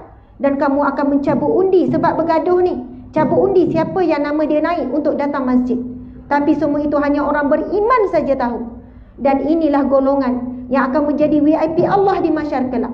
Mereka yang terikat hatinya dengan rumah Allah. Dan saya nak sebut pasal hukum wanita solat di masjid dan sebagainya tu. Para ulama mutaakhirin, bahkan sebahagian ulama mutabar juga memberikan jawapan, afdal jika di masjid itu mendatangkan lebih khusyuk, selamat daripada fitnah, maka lebih afdal baginya solat di masjid ataupun di surau. Tapi kalau dia timbul fitnah dan bawa, kalau ada anak kecil, bukan dia je tak khusyuk, semua orang pun tak khusyuk, bawa anak kecil, maka lebih baik di rumah. Saya pun ada anak kecil setahun lebih, ada yang 3 tahun lebih. Kalau saya dah minggu lepas saya solat tarawih, solat di dewan kami. Dewan kami tu tak ada orang lain, saya dengan staf je. Jadi bolehlah saya solat Jumaat. Memang beza solat ramai-ramai Jumaat, lepas tu ada imam khas, baca merdu dan sebagainya. Suasana bila pergi tempat keluar dengan dalam rumah dia beza. Kita rasa suasana tu kan, rasa syahdu, rasa seronok. Subhanallah. Ni cerita kisah benar dalam minggu lepas ni kan. Tengah semayang tu, adalah staf saya ni, dia letak apa, handphone, dah lah iPhone. Lepas tu yang seorang ni pula letak spek mata. Ya Allah, anak saya setahun lebih tu kan, spek mata dia buka tutup. Dia kangkang besar-besar. Agak-agak saya semayang macam mana? Aduh, berdoa, janganlah patah spek. Janganlah patah, ya Allah, biarlah letak. Tengok, dah duduk, takkan tak nampak, memang nampak sangat. Lepas tu dia pegang pula telefon. Ya Allah, janganlah dia bawa. Sebab kita tak tahu dia bawa ke belakang. Elok dia letak telefon, elok dia letak spek. Lepas tu dia ambil pemadam. Sebab dalam dewan tu ada pemadam ni kan. Dia pun guna pemadam. Elok. Lega. Saya pun kata lepas mayang saya angkat semua barang-barang berharga, letak ke atas, barulah boleh khusyuk. Kalau kita ada anak kecil, kita lagi tak boleh khusyuk bila bawa ke masjid surau, ganggu orang lain dan sebagainya. Jadi tuan-puan dan mati Allah sekalian, mudah-mudahan kita menjadi golongan yang terikat hati dengan rumah Allah. Wanita kalau tak ada fitnah, jangan kita kata, jangan sebut. Kalau takkan Nabi sebut begini kepada Saidina Umar. Bila isteri Saidina Umar radhiyallahu anhu mengadu kepada Rasulullah, ya Rasulullah, sesungguhnya Umar itu sangat cemburu. Umar menghalangku untuk ke masjid. Lalu Rasulullah naik mimbar, lalu Rasulullah berkhutbah, jangan kamu halang wanita-wanita kamu untuk ke rumah Allah. Subhanallah. Di zaman Rasulullah pun ada beberapa keadaan yang mana digambarkan isteri Nabi ikat apa? Isteri Nabi mengikat dirinya dengan tiang. Sebab apa? Berdiri lama sangat untuk solat. Sampai Nabi menegur bila Nabi tengok ada satu tali yang berjurai di tiang. Nabi tanya, ini tali siapa? Lalu mereka menjawab, ini tali setengat salah seorang isteri Nabi. Lalu Rasulullah pun menegur supaya jangan buat begitu lagi, jangan menyeksa, jangan buat ibadah keterlaluan. Kenapa ikat? Sebab berdiri lama, mungkin baca Al-Quran, mungkin berapa juzuk. Sebab bila goyang, bila dah lengah, maka tali itulah yang menguatkan kembali. Sampai tahap tu kita tak adalah lebam ataupun kaki tu lengah macam tu, goyang. Kalau letih pun sebab shopping 2 jam berdiri kan, 2 jam berjalan, Masya Allah. Okey, itu yang ketiga. Yang keempat, 2 orang yang saling mencintai kerana Allah Subhanahu Wa Taala, berkumpul dan berpisah kerana Allah juga. Masya Allah, Subhanallah. Ini golongan VIP di mahsyar kelak, iaitu golongan yang saling mencintai kerana Allah. Cuba tengok orang kiri dan kanan. Tengok orang kiri kanan. Ada tak orang kiri kanan? Kenal tak orang kiri kanan ni? Tak kenal. Kan ada yang tak kenal, ada yang baru tengok. Subhanallah. Boleh tak cakap dekat orang kiri kanan, I love you. Cuba cakap I love you. Lepas tu balas I love you too. Subhanallah. Orang lelaki cakap I love you. Orang lelaki jangan harap lah, tengok dia tak tahu. Dengan orang rumah pun dia payah nak cakap I love you lagi sesama lelaki ya. Tuan-puan dimati Allah sekalian, satu ketika seorang sahabat dia duduk dengan Rasulullah, kemudian adalah melintas seorang lelaki. Lalu seorang sahabat ni dia kata kepada Rasulullah, ya Rasulullah, sesungguhnya aku mencintainya ya Rasulullah. Bukan cinta loving couple ni, laki sama laki mana boleh. Maksudnya dia bagi tahu Rasulullah, ya Rasulullah, sesungguhnya aku sayang sangat sahabatku tu. Aku cinta pada dia, aku sayang sangat kepadanya. Lalu Rasulullah bertanya kepada dia. Rasulullah kata, adakah kamu telah memberitahu dia bahawasanya kamu sayang dia? Ya Rasulullah, aku tak pernah beritahu dia, tapi dalam hati tu memang sayang dia. Rasulullah kata, kalau kamu menyayanginya, katakanlah kepadanya kamu menyayanginya, nescaya Allah juga akan menyayangimu. Subhanallah. Sebab itu sebenarnya sunnah Nabi, sunnah para sahabat, bila sayang seseorang, cakap, sebut. Bukan suami isteri saja, adik-beradik. Pernah cakap dekat kakak, kak adik, sayang. Sayang sangat. Bila peluk, Kak Mak sayang Siti. Tu adik saya lah. Kak Mak sayang. Panggil Kak Mak, Asma, Mak. Tapi ada maksud juga, Ma'un, air. Dia ada panggil saya Kak Mak lah. Kak Mak, Kak Mak, Kak Mak. Kalau orang Ganu, dia buat gelaran dulu, kayu kamak. Kayu kamak ni nama makanan. Kita kalau kat sini, kuih apa tu yang panjang, cicak air, cakui. Kami panggil kayu kamak. Tak tahu kenapa. Jadi budak-budak kan sekolah panggil kayu kamak, kayu kamak. Sebab adik saya panggil Kak Mak kan. Tak apalah tu. Tapi dengan adik-adik cakap, Kak Mak sayang sangat, I love you. Kadang tu kan dengan adik-beradik. Dengan anak kena selalu cakap, dengan cucu, Wan sayang cucu. Dengan suami cakap tak ni? Cakap tak dengan suami? Kak Na cakap tak? Gelak Kak Na, abang ipar saya. Puan cakap tak? Jangan pula buat sedih kan, dah tak ada suami. Aduh, sedih lah pula. Ni yang belum suami jangan sedih juga, insya-Allah. Subhanallah. Cakap. Pakcik-pakcik kat luar cakap tak I love you dekat isteri Tuan Haji? Subhanallah. Ada yang gelak je. Balik ni, kalau siapa umat Nabi Muhammad nak ikut sunnah Nabi, Nabi bukan setakat dengan isteri, dengan sahabat pun. Pernah dengar tak cerita Zaid bin Harisah? Kan bila Nabi nak bagi dia nasihat, Nabi mulakan dengan, wahai Zahid, sesungguhnya aku sangat mencintaimu wahai Zaid. Subhanallah. Dengan kawan-kawan Nabi cakap kalau Nabi sayang, dengan isteri apatah lagi. Sebab apa kita tak boleh nak sebutnya? Sebab kita tak membiasakan sunnah Nabi. Kalau Mak Saleh memang macam tu lah. Ni suami panggil sayang, panggil anja, itu panggilan-panggilan manja, itu pun sunnah Nabi. Ada dalam buku yang kita jual dekat luar cerita bagaimana romantiknya Rasulullah. Dan Rasulullah romantik ni bukan masa muda ya. Umur dah 50, dah 60 cerita Nabi romantik tu. Sebab Aisyah yang bercerita. Aisyah bila bercerita, nikah dengan Nabi umur 53 sampai umur Nabi 63. Jangan kita kata, dah tua-tua tak payah buang tabiat lah ustazah, tak payah nak sebut lah I love you, I love you. Nabi dah usia yang begitu masih lagi mengamalkan kan sunnah-sunnah sebegitu untuk merapatkan hubungan suami isteri. Masya Allah. Dan ini bukan perkara biasa. Mereka yang saling mencintai kerana Allah, mereka adalah VIP Allah di mahsyar kelak.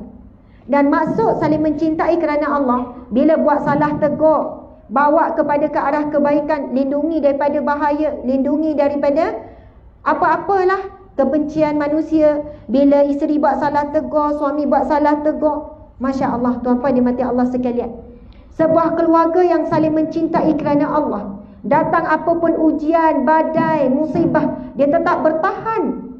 Sebab dia menganggap cinta kerana Allah tanpa syarat. Ada orang datang jumpa saya, ustazah, suami saya okey, tapi adalah satu benda yang saya tak boleh terima, apa yang dia buat dalam hidup saya. Dia okey ustazah, dia suami yang baik, suami yang rajin, suami sekian-sekian, tapi ada satu perkara saya tak boleh maaf ustazah. Sebab perkara tu saya jadi macam bila tengok dia bengkak, hati tu bengkak je, rasa macam tak boleh lepas. Saya kata, puan, kalau puan letak syarat mencintai kerana Allah mesti sempurna, puan tak akan jumpa cinta kerana Allah. Sebab kalau betul kita cinta kerana Allah, cinta itu akan diuji. Cinta itu akan bertemu dengan pelbagai ujian, musibah, macam-macam. Tetapi puan tetap teguh, puan tetap maafkan, puan tetap menyayangi, melapangkan dada. Itulah cinta sebenar kerana Allah. Saya pernah jumpa seorang suami yang mengadu, dia kata, ustazah, isteri saya curang sekian-sekian, tapi saya masih lagi menerima dia, bukan sebab saya sayang dia, tapi saya terima dia. Saya masih simpan dia sebab dia nak marah kan. Saya masih simpan dia dekat rumah. Sebab apa? Anak-anak sayang dia, dia sayang anak-anak. Esok-esok bila anak-anak dah besar semua, saya akan ceraikan dia.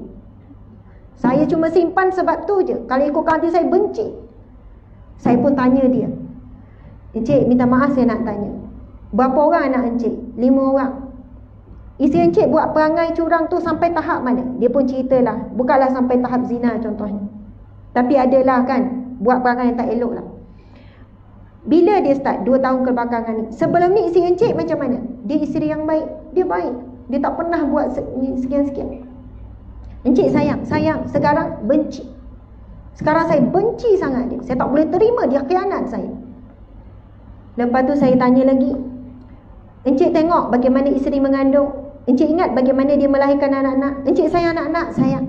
Kalau encik sayang anak-anak, encik kena sayang ibu yang melahirkan anak-anak tu. Kalau encik letakkan syarat, sempurnalah seorang isteri tu, baru encik sayang betul-betul, encik tak akan jumpa cinta yang sempurna. Sebab apa? Mereka yang saling mencintai kerana Allah, dia akan memaafkan. Dia akan kuat untuk memaafkan, kuat untuk bimbing dan menerima seadanya kekurangan pasangan. Kalau betul kita cintakan anak, kita tak akan cinta bersyarat.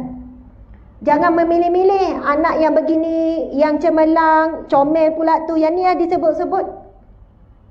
Saya jumpa ramai ibu, bila bercakap macam mana anak-anak, okey alhamdulillah, anak pertama gini, anak kedua gini, anak ketiga gini, anak keempat ni, anak ketujuh. Tiba-tiba tak sebut anak ke-6. Kenapa? Yang tu tak payah sebut lah ustazah. Kau teringat pun, geram. Tak payah tanyalah yang tu. Saya kata, makcik, mungkin kerana anak yang ke-6 tu lah makcik masuk syurga. Sebab apa pula ustazah? Sebab anak tu yang paling banyak bagi pahala sabar. Anak itu yang banyak makcik doa, betul tak? Betul ustazah. Mungkin sebab dia makcik masuk syurga. Walaupun dunia nampak dia banyak menyakiti hati makcik. Subhanallah. Sebab itu mencintai kerana Allah, cinta itu akan diuji. Tetap teguh, bertahan dalam rumah tangga. Tetap maafkan suami walaupun akhlaknya buruk. Kita harap suami kita romantik, I love you sekali pun tak pernah sebut. Kita harap suami kita romantik, sekali tarikh lahir pun dia tak pernah ingat. Subhanallah, ujian sungguh. Kita faham tu. Tetapi itulah namanya cinta kerana Allah. Tapi mudah-mudahan berubahlah pasangan tu. Okey, subhanallah. Itu golongan VIP yang ke-5. Mereka yang saling mencintai kerana Allah, berkumpul dan berpisah kerana Allah juga. Dan yang ke-6, iaitu seorang lelaki yang diajak zina oleh wanita yang kaya dan cantik, tapi ia menolaknya sambil berkata, aku takut kepada Allah. Yang ketujuh, seseorang yang bersedekah dengan menyembunyikannya hingga tangan kirinya tidak mengetahui apa yang diinfakkan oleh tangan kanannya, serta seorang yang berzikir kepada Allah dikala sendiri. Oh, saya ingat ni. Kenapa saya ingatnya? Berzikir kepada Allah dikala sendiri hingga meleleh air matanya. Subhanallah. Cukup tak 7? Laju pula last tu kan? Cukup. Tapi tak tulis tu. Ada. Oh, cari hadis tu. Subhanallah. Jadi itulah 7 golongan VIP Allah. Agak-agak dalam 7 ni kita yang mana? Agak-agak ada tak kita ni dalam 7 ni? InsyaAllah. Pakcik-pakcik tu kan? InsyaAllah. Allahu Akbar. Kita ni sampai pukul 4 ya. Betul? Ke sampai 3.30 je? 4 boleh ya, sampai pukul 4. Yang pertama, adakah kita pemimpin yang adil? Adakah kita adil dengan adik-beradik? Adakah kita adil dengan anak-anak? Adil dengan suami kita? Adil dengan isteri? Orang yang adil, dia bukan saja menghitung kebaikan, keburukan pun dia terima seadanya. Keburukan pun dia terima seadanya. Okey, golongan yang kedua, pemuda yang kita ni selalu sibuk tak dengan ibadah. Takut tak termasuk golongan kedua. Golongan yang ketiga, hati selalu terikat dengan masjid. Wallahualam, terikat tak kita ni dengan masjid. Yang keempat, 2 orang yang saling mencintai kerana Allah. Subhanallah, adakah kita orang yang saling mencintai kerana Allah? Jadi kalau kita saling mencintai kerana Allah, kita memaafkan, kita berlapang dada dengan ujian Allah terhadap cinta, insya-Allah kita masuk dalam golongan yang kelima.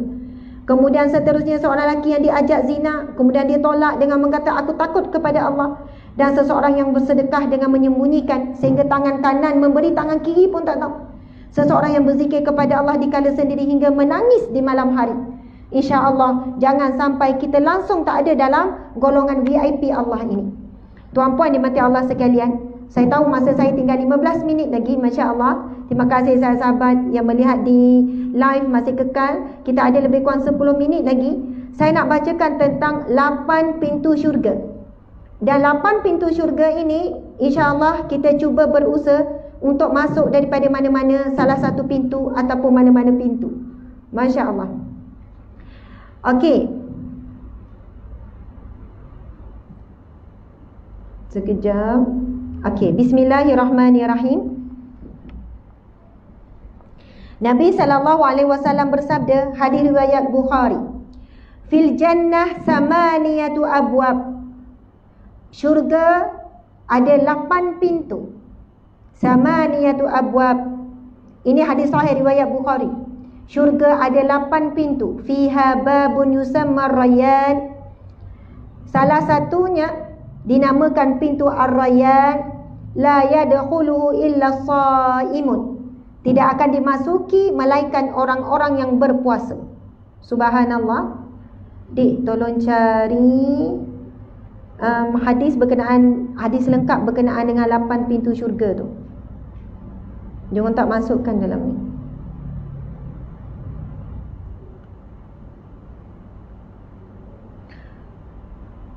Dia buat pendek ni je. Saya ingat 8 pintu syurga tu, tapi saya nak baca matan dia. 8 pintu syurga tu. Okey, bismillah. Okey, panjang ni hadis ni. Saya tak bacalah, kecil sangat tak nampak. Okey, daripada Abu Hurairah radhiyallahu anhu, Nabi SAW bersabda,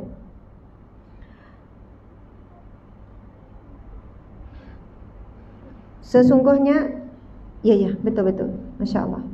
Sabar-sabar, nampak ready nak tulis tu kan? Subhanallah, Allahumma salli ala Muhammad.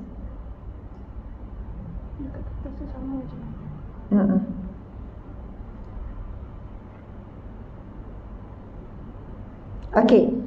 Saya sebut lagi sekali, Nabi bersabda di syurga ada 8 pintu. Di antaranya, di syurga ada 8 pintu. Tak, ini macam, okey. Antaranya pintu syurga ialah, maka sesiapa yang dari kalangan ahli solat, betul hadis ini. Barang siapa yang ahli solat, maka akan diseru daripada pintu solat. Babus solat. Itu pintu yang pertama. Babus solat. Orang yang jaga solat, tekun mendirikan solat, jaga solat fardu, jaga juga solat sunat, maka akan dipanggil masuk melalui babus solah. Masya Allah. Pintu yang kedua, sesiapa di kalangan ahli jihad akan diseru daripada pintu jihad. Namanya babul jihad. Berjihad di jalan Allah, berjuang. Kalau di Malaysia bukanlah di medan perang, tapi berjuang melawan hawa nafsu, berjuang di jalan ilmu, berjuang di dalam mencari rezeki. Jihad, jihad ekonomi, jihad ilmu, Masya Allah, pelbagai bentuk jihad.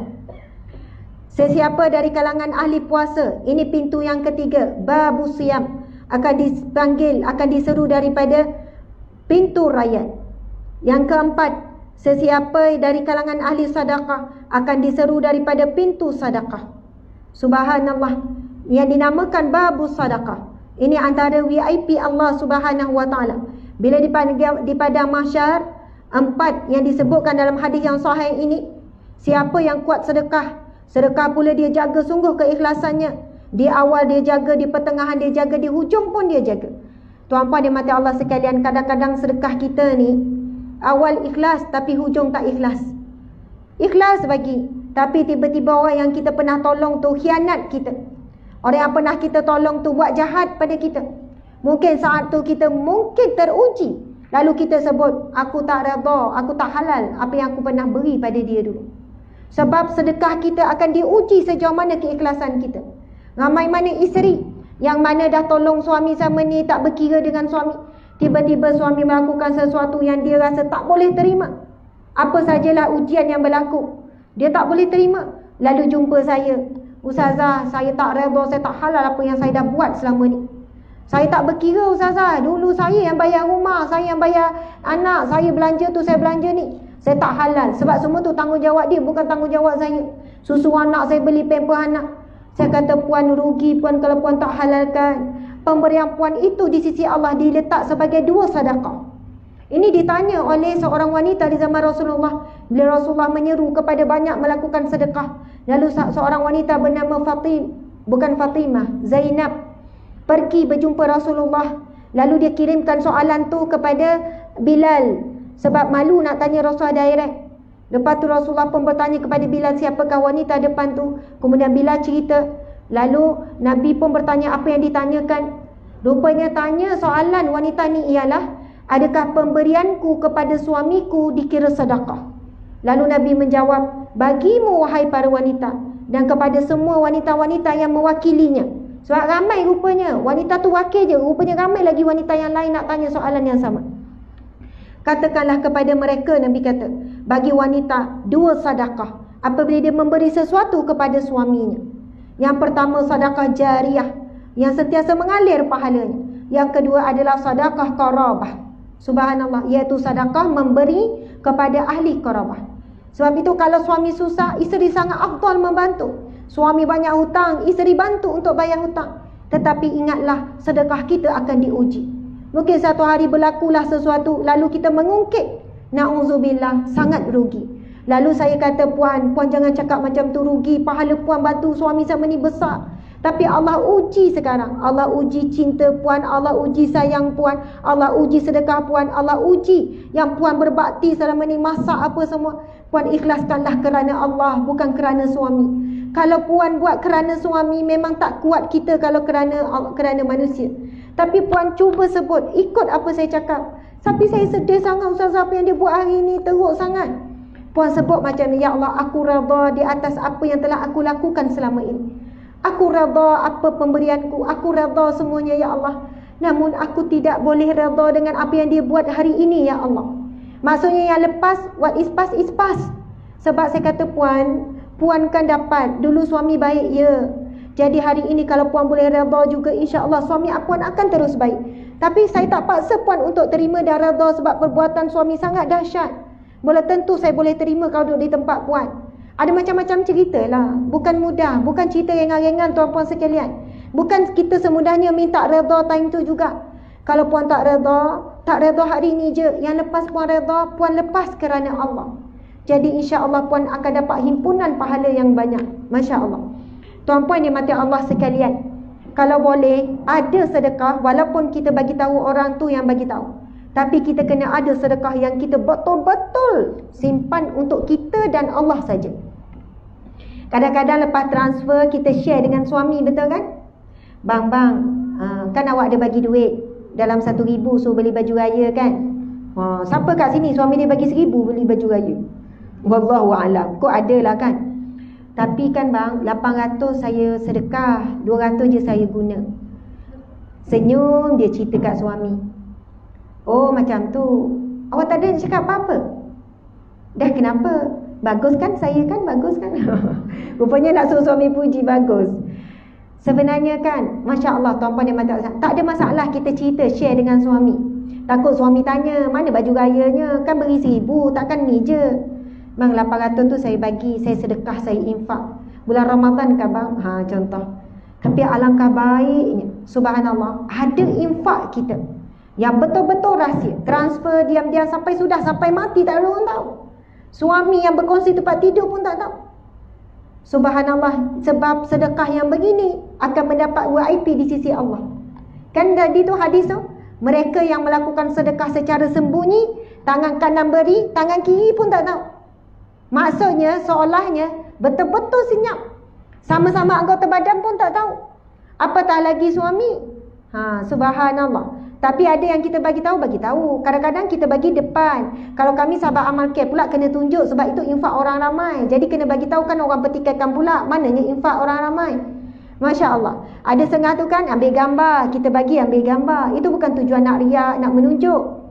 Itu nak bagi bukti kita buat kerja, infak orang ramai. Subhanallah. Tapi ada waktunya, simpan betul-betul supaya kita jadi VIP dia mahsyar kelak. Kan ada 7 golongan tadi mendapat naungan Allah tu. Jadi kita kena cari ada tak infak kita yang kita betul-betul jaga. Kadang-kadang tu teruji. Kan elok dah diam tak bagi tahu ni. Kita bagi sejadah pula, sejadah Madinah mahal-mahal tu. Kan dah orang duk sebut selalu, tak tahan juga. Siapalah bagi sejadah ni? Orang kata hamba Allah, dia letak, dia tulis notis, hamba Allah. Elok pula sejadah ni, dah lah mahal. Saya tahu harga sejadah ni 150 ni.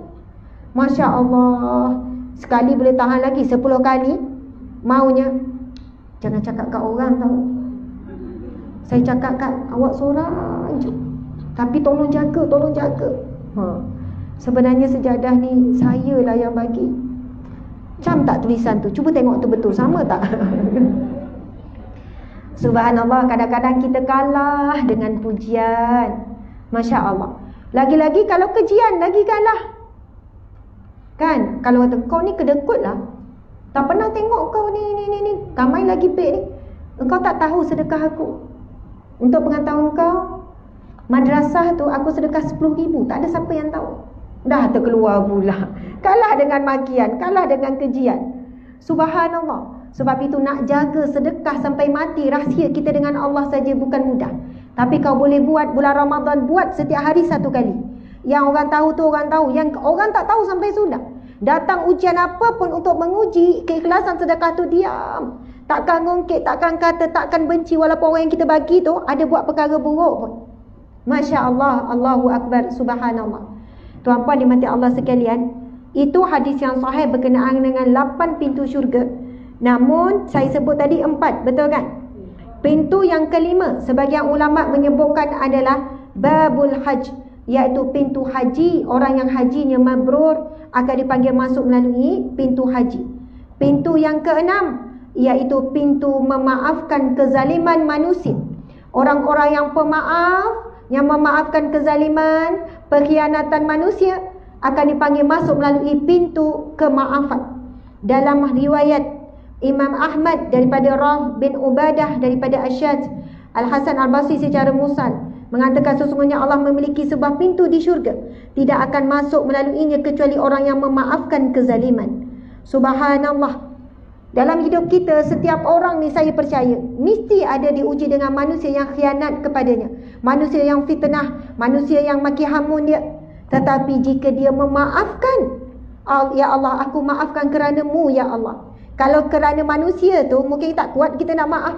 Sebab tengok muka dia pun dah sedih, teringat pun dah sedih. Tuan-puan dimati Allah sekalian, Saya pernah jumpa orang yang memaafkan sangat luar biasa. Seorang wanita yang dirogot, yang dicabul, subhanallah, dia mampu maafkan pelaku tu. Dia mampu memaafkan. Dengan dia kata, "Ustazah, saya maafkan sungguh-sungguh Ustazah. Walaupun seorang itu tak pernah meminta maaf, tak pernah minta, saya maafkan kerana Allah, sebab saya nak syurga Allah. Dan itu peristiwa hitam dalam hidup saya Ustazah, sekian-sekian." Saya kata, besarnya kemaafan. Walaupun dia jadi trauma, dia jadi sakit, kemurungan, nak pulih bertahun-tahun. Tetapi bila saya belajar tentang besarnya nikmat memaafkan, sampai ada pintu syurga bagi orang yang memaafkan, maka saya maafkan kerana Allah, demi syurga Allah. Saya tanya, berbaloi tak? Berbaloi tak kita maafkan apa jua kesilapan manusia?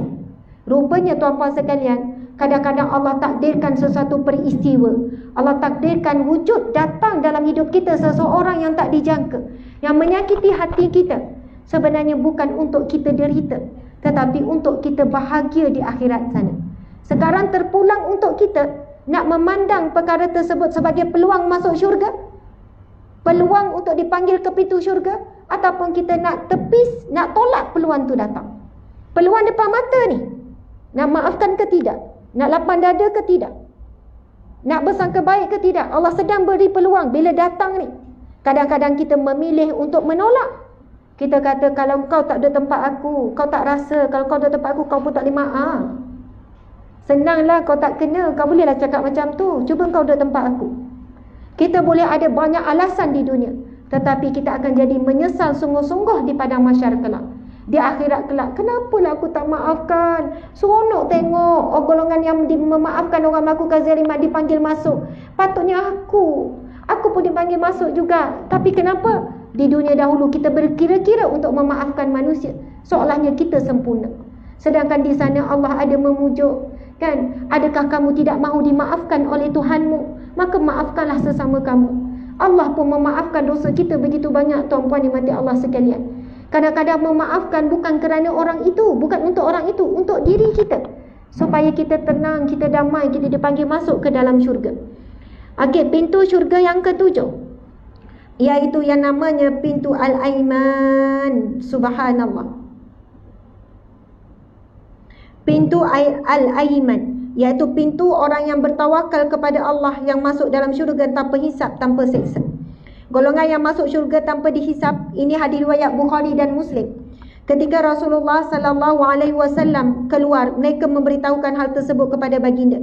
Baginda bersabda, mereka itu adalah orang yang tidak pernah minta diruqyah, tidak minta dan tidak pernah melakukan tatayur, serta mereka bertawakal kepada Tuhan mereka. Tuan-puan dimati Allah sekalian, masa dah habis, dah pukul 4. Golongan ataupun pintu yang ketujuh ini, iaitu pintu yang masuknya orang-orang yang bertawakal.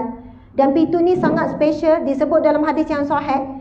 Suatu hari Rasulullah bersabda di hadapan para sahabat, terdapat 70,000 di kalangan umatku, 70,000 akan masuk syurga tanpa dihisab, tanpa diazab.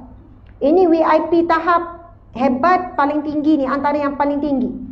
Tak dihisab langsung, tak dibuka langsung pintu amalan, dan tanpa diazab, tanpa dihisab, tak perlu hisab, terus masuk syurga. Bangkit pada mahsyar, mungkin yang terawal lah masuk syurga. 70,000 banyak ke sikit? Sangat sikit, teramat sedikit 70,000 ni. Mungkin habis di kalangan para sahabat je, habis di kalangan para salafus soleh je, habis di kalangan orang-orang wali Allah je. Hari ini umat Islam pun ada lebih kurang dalam 3 lebih bilion. 70,000 tu apa sangat? Sikit sangat. Namun di sana ada hadis yang lain menyebutkan, wallahu alam, hadis ini bukanlah bertahap sahih, tapi mungkin hadis hasan, bukanlah sampai dhaif. Yang mana Nabi bersabda, dari kalangan 70,000 itu, setiap satu boleh tarik pula 70,000. Maksudnya 70,000 kali 70,000. Wallahu alam. Kelebihan orang yang 70,000 masuk syurga tanpa dihisab, tanpa diazab ni, dia boleh tarik pula 70,000 orang. Allahu akbar. Cuma nak disebutkan, bila sahabat ni dengar Nabi sebut macam tu, Nabi sebut simple je, 70,000 di kalangan umatku akan masuk syurga tanpa dihisab, tanpa diazab. Rasul pun masuk dalam rumah, Rasul tak cerita ciri-cirinya. Lalu para sahabat ni sama-sama dia bercakap, berteka-teki. Siapa ya 70,000 ni? Mereka bila dengar tak ada, mereka kata insya-Allah kitalah tu. Tak, para sahabat tak rasa mereka. Para sahabat sikit pun tak perasan yang mereka itu akan masuk syurga tanpa dihisap, tanpa diazab. Kalau kita kan sebut penceramah sebut insya-Allah kita semua syurga Firdaus. Amin, insya-Allah. Kita kan cepat rasa ahli syurga. Kalau penceramah cakap pasal neraka, tak rasa kita dicapai dalam neraka. Nampak orang lain dalam neraka. Sahabat Nabi bila cakap pasal syurga, mereka tak bayangkan mereka dalam syurga. Sahabat Nabi kalau bercakap pasal neraka, mereka menangis sampai pingsan kerana mereka membayangkan mereka diazab dalam neraka. Tapi kita terbaliklah. Allahu Akbar. Subhanallah. Lepas tu mereka saling berteka-teki. Seorang kata, aku rasa orang yang masuk syurga tanpa dihisab, tanpa diazab, mereka yang lahir Islam, hidup Islam, mati Islam. Mereka bukan kata diri mereka, sebab mereka tu baru dapat Islam. Ada umur 40, ada umur 30, mereka asalnya daripada bukan Islam. Kan lepas tu masuk Islam, lepas Rasulullah menjadi Nabi. Ada yang kedua pula cakap begini, kemudian Nabi dengar daripada dalam rumah, Nabi pun keluar. Nabi kata, apa yang kamu katakan itu tidak benar. Mereka yang masuk syurga tanpa dihisap, tanpa diazab itu, Nabi sebut hadis Nabi yang saya bacakan tadi, iaitu mereka yang bertawakal penuh kepada Allah dalam hidupnya. Lalu bila Nabi sebut ciri-ciri tu, seorang sahabat Nabi yang bernama ni Uqasyah. Siapa anak dia ke cucu dia nama Uqasyah? Uqasyah tu nama sahabat Nabi ya. Lalu Uqasyah pun bangun berkata kepada Rasulullah, ya Rasulullah, doakan aku ya Rasul supaya termasuk dalam golongan tanpa dihisap, tanpa diazab. Lalu Rasul berkata, wahai Uqasyah, bagi kamu golongan itu. Allahu Akbar. Uqasyah dapat. Bagi kamu Uqasyah, kamu dapat apa yang kamu inginkan. Lepas tu sahabat Nabi yang lain semua bangun belaka minta apa yang Uqasyah minta. Lalu Nabi kata, Uqasyah telah mendahuluimu. Maksudnya Nabi tak layan dah permintaan yang lain. Sebab itu kita kadang-kadang bila jumpa ada orang soleh, kita jumpa ada orang-orang alim, bukannya kita minta benda yang pelik-pelik. Doakan saya, subhanallah. Minta doakan saya jadi wanita yang baik. Jumpalah siapa-siapa, saya bukan orang alim, saya bukan orang yang soleh. Jumpa kadang-kadang tu kalau saya suka kalau jumpa orang anak-anak istimewa kan. Tapi dia faham, Dik, doakan Ustazah masuk syurga. Sebab dia tu dijamin syurga. Orang istimewa, sindiran down, kalau dia meninggal, confirm syurga. Sebab mereka bukan mukallaf. Mereka tak menanggung apa-apa dosa. Walaupun ibu bapa mereka diuji dengan anak yang begitu. Saya kata, ya Allah, doakan dia. Doakan Ustazah. Ya, kita doa. Doalah sekarang. Doa. Lepas tu kadang saya ikut.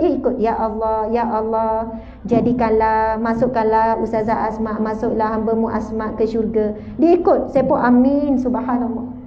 Perkara yang paling mahal dalam hidup kita, tuan-puan sekalian, doa. Kita kawan-kawan kan, kalau tak bawa kuih masa datang ke rumah esok, tak kecil hati lah. Masa birthday, kalau suami lupa hadiah kita ke, kawan-kawan lupa, nak sedih boleh sekejap. Kalau dia bagi doa, itu paling mahal. Tak apa, tak payah hadiah, tak apa, doa, tolong doakan saya. Doalah sekarang. Betapa nak doa kalau saya lah. Naknya doa tu, doalah sekarang. Nak dengar. Sebab kadang orang kata, ya saya doa, belum tentu dia doa. Betul kan? Doalah sekarang. Sebab itu kadang orang minta Ustazah doakan, ya Allah, kurniakanlah ya Allah. Sebab saya takut, saya pun kata, ya saya doakan. Kan saya lupa nanti. Terus mendoakan. Dan jangan tunggu, jangan kata, saya tak layak nak doakan. Jangan cakap macam tu. Kalau ada orang minta doa, bagi. Bukan kata, saya tak layak, saya banyak dosa. Kita semua berdosa. Kalau kita suka mendoakan orang, ini doa yang makbul. Itu hadis Nabi yang sahih. Sesungguhnya doa yang makbul itu, Nabi kata, seseorang yang mendoakan saudaranya secara sembunyi ada doa yang makbul. Ada malaikat yang berada di kepalanya yang menyebut amin, amin. Dan malaikat tu sebut bagimu jua. Hadis Nabi ni ada dalam buku saya di luar sana, Sahabat Dunia Akhirat. Tajuk pertama lagi, siapa yang mendoakan secara sembunyi orang lain, jangan cakaplah. Senyap, simpan betul-betul. Itu doa yang makbul. Malaikat akan ada di kepala kita, mengaminkan, dan doa tu akan kembali pada kita. Malaikat akan doa kita kembali dengan menyebutkan, ya Allah, baginya jua. Sebab itu nak dapat doa makbul, bukan banyak-banyak doa untuk diri sendiri, tapi banyak-banyak doa untuk orang lain. Jangan bimbang, Ustazah, kan kalau macam tu orang tu dapat, saya tak dapat. Elok pula anak orang tu cemerlang, anak saya tak cemerlang. Ini orang yang tak yakin dengan doa. Ya Allah, murahkanlah rezeki adik-beradikku, kakakku. Ya Allah, murahkanlah rezekinya. Jangan bimbang, rezeki kita akan berkali ganda murah. Ya Allah, biarlah cemerlang anak saudaraku. Ya Allah, ambil SPM. Anak kita pun ada ambil SPM juga. InsyaAllah cemerlang juga anak kita. Tapi kadang doa sembunyi ni akan diuji. Tiba luluh cemerlanglah anak saudara tu. Selama ni diam. Tapi dah keluar rizak tu, kalau kau nak tahu, mak ngah lah yang doakan kau senyap-senyap tengah malam. Subhanallah. Nak sebutnya, benda yang sembunyi ni, syaitan nafsu selalu akan cuba merosakkan. Masya Allah. Dan pintu yang terakhir, babu zikr, pintu zikir. Ini pintu yang terakhir disebut dalam hadis Nabi yang lain adalah hadis-hadis Nabi yang tertentu. Saya tak bacakan. Orang yang banyak zikir, tuan-puan dimati Allah sekalian. Subhanallah, la ilaha illallah. Apa-apa zikirlah tuan-puan dimati Allah sekalian. Tapi zikir paling afdal Nabi sebut, afdalu zikru la ilaha illallah wa afdalu du'a alhamdulillah. Nabi sebut zikir paling afdal adalah la ilaha illallah. Dan doa paling afdal ucapan alhamdulillah. Kita sebut alhamdulillah, alhamdulillah. Allah kan berfirman dalam Al-Quran, la in syakartum la azidannakum. Kalau kamu bersyukur, pasti aku akan tambah nikmat kepadamu. Orang yang banyak ucap alhamdulillah, dapat rezeki sikit, kuih pula bukan kita suka. Kita tak suka karipap. Orang bagi karipap nak berbuka. Alhamdulillah. Saya tak berapa suka karipap. Tu yang saya sebut tu. Tapi orang bagi alhamdulillah. Allah kata kalau kamu bersyukur, la azidannakum. Tiba-tiba datang makanan yang kita suka. Bersyukur walau apa yang kita tak suka, Allah bagi apa yang kita suka. Ucapan ataupun zikir paling agung la ilaha illallah, doa yang paling tinggi iaitu ucapan alhamdulillah. Sentiasa bersyukur, la in syakartum la azidannakum. Subhanallah, muslimin muslimat yang mati Allah sekalian. Saya tutup dengan satu hadis Nabi. Nabi menyebutkan, man kana akhiru kalamihi la ilaha illallah. Barang siapa yang akhir kalimahnya perkataan la ilaha illallah, dakhalal jannah. Dia pasti masuk syurga. Ini golongan VIP Allah yang mana hidupnya banyak ucap la ilaha illallah. On the way nak pergi bazar Ramadan pun la ilaha illallah, la ilaha illallah, la ilaha. Sambil masak pun la ilaha illallah, la ilaha. Sambil menyapu la ilaha illallah, la ilaha illallah. InsyaAllah orang yang banyak mengucap la ilaha illallah saat hidupnya sentiasa dapat pertolongan Allah, sentiasa dapat perlindungan Allah, sentiasa dapat rezeki yang tak disangka-sangka. Dan saat matinya boleh sebut la ilaha illallah, dia pasti akan masuk syurga. Subhanallah, alhamdulillah. Sekadar itulah perkongsian pada hari ini. Saya mohon maaf salah dan silap. Terima kasih sekali lagi kepada pihak penganjur. Saya juga tak menyangka saya boleh habis. Sebab daripada awal tadi saya datang hypo. Kadang-kadang saya puasa okey, saya ada masalah gastrik. Ada waktunya saya menggeletar. Daripada awal start ceramah sampailah sekarang. Hypo tu siapa yang biasa dia tahu. Dia jadi ketar-ketar, sejuk. Lepas tu saya minta tutup aircon. Kemudian kita rasa berpeluh. Walaupun sejuk, berpeluh satu badan. Lepas tu rasa macam nak pita macam tu lah. On the way saya masuk tadi tu, memang minta dengan Allah. Allahumma alhimni rushdi. Allah berikan aku ilham yang benar.